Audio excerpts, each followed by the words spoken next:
পাকুড়িয়া ব্রিজের মর্মান্তিক পথ দুর্ঘটনায় মৃত এক বাইক চালক।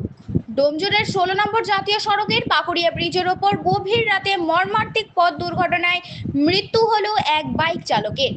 রাত প্রায় 11টা নাগাদ ঘটে এই দুর্ঘটনায় ঘটনাস্থলেই মৃত্যু হয় ওই বাইক চালকের বলে জানা গিয়েছে। তবে মৃতের নাম ও পরিচয় এখনো জানা যায়নি। খবর পেয়ে ঘটনাস্থলে পৌঁছায় ডোমজুড় থানার পুলিশ এবং নিবরা ট্রাফিক পুলিশের কর্মীরা। তারাই এসে দুর্ঘটনার জেরে 16 নম্বর জাতীয় সড়কের একটি লেন যান চলাচল ব্যাহত হয় এবং তৈরি হয় তীব্র যানজট।